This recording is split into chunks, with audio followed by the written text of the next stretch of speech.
Hello everyone, I'm back with another video, and in today's video we have an HP laptop. This is an HP 15-FT0093DX, and that information can be found on the bottom of the laptop. On the bottom cover is tattooed right in there or inside the BIOS. It says HP 15-FC0093DX. And in this video I'm going to cover up how you can open it up and how you can access the hard drive, increase the limit for your hard drive, or upgrade it or remove it in case you want to.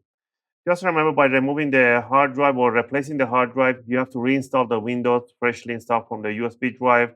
I made a Windows, how to create your original Windows 11 USB boot drive. And I made another video, lots of videos, how to install it properly on an HP laptop. It's pretty much just plug in the USB, boot it up, press F9, boot up from the USB, and follow a few steps from the instructions from the installation, and you'll be inside the Windows with a few Windows updates, and you're set to go. Now, with the old SSD that you'll be removing from here, you can buy yourself an enclosure, SSD enclosures. They come like this one with a USB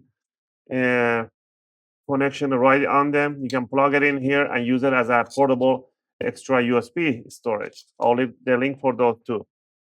All right, this laptop does come with an Ryzen 5 7000 series.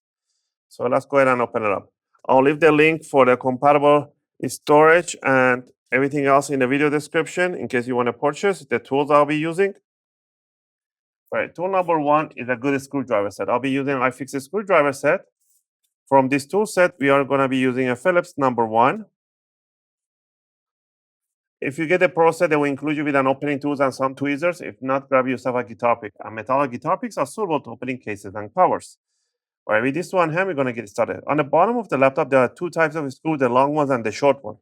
The short ones are the one in the front, and the long ones are, or thicker and long ones are the one in the back. All right, we're going to remove all the screws, keep them in a separate piles. Also, if you guys like my videos, if you find my videos helpful and helping you guys out, you can support the channel by clicking that like and subscribe. I'll greatly appreciate it.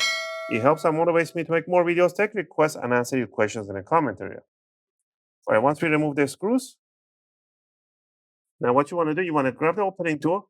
You want to start from the front corner, just stick the guitar pick, squeeze it right in there. I don't know if you guys can see. And we are going to rotate it backward, just like this. And you're going to hear a big click sound. That's what you want to hear. Those click sounds, those are the clips are getting loosened up. You're not breaking anything. So do this all around in the front. Once you did that, go to the side. Go to the left and right side. Once you did the left and right side, and there's a clips in the middle that hold it from the battery. I want to grab it from here. I'll put my thumb on the hinge. I'll lift this by a little bit. Don't lift up too much. While I'm holding the bottom, the palm rest, I'm pulling this side up from the side. I'll bring it up and I'll just yank it up and down, and it will release the bottom cover. All right, with the bottom cover released, we can see the inside of the laptop. Right away, we can see there's an NVMe Gen 3 right over here. And they do provide what version? This is a Gen 4 NVMe. And they do give a 256 gig NVMe Gen 4 SSD with this laptop. And you can remove it. You do not need to disconnect the battery at all to do this service. It's absolutely not necessary. There's not even a screw that you need to move over here. You're going to grab your screwdriver. You're going to remove one screw at the back end of the SSD. And then you want to pull it up a little bit gently. There's a thermal pad on the back. And then you want to grab it in 35-degree angle. You don't yank it too much. You're going to break the DIMM. You want to slide it backward. And that's how you can release this NVMe.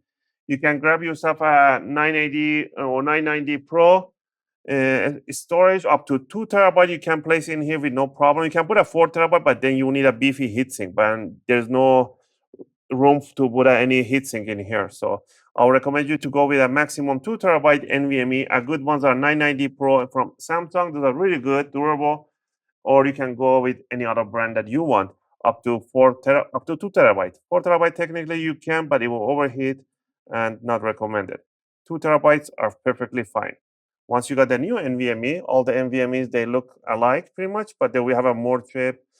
All the memory chips has to be on one side, not on the other side.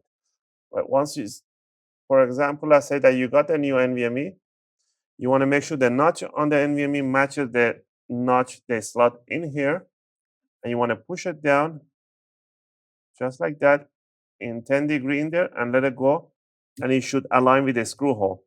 Once the screw hole is aligned, all you need to do is to put the screw right over, right there.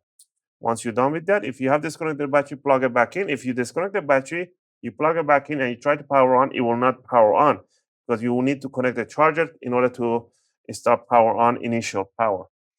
All right. Then once you're done with that, grab the bottom cover, align it on the top, press the back corners down, the back side down, make sure you do those nice click sounds. The sides, the front is really tough, so I like to open the hinge and the screen, and I'll pinch the bottom and top cover together, just like this. There we go. And we go all around, make sure we haven't missed anything. And to finish it off is to just put the bottom screws over right here. Again, I hope you guys like this video and helps you guys out to do your own storage upgrade for your HP 15-FS FC model, series model.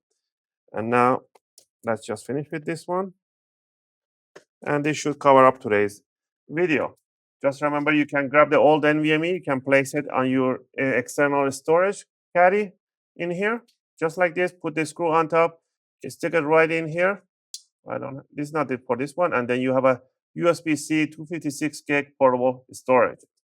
And that's it for today's video.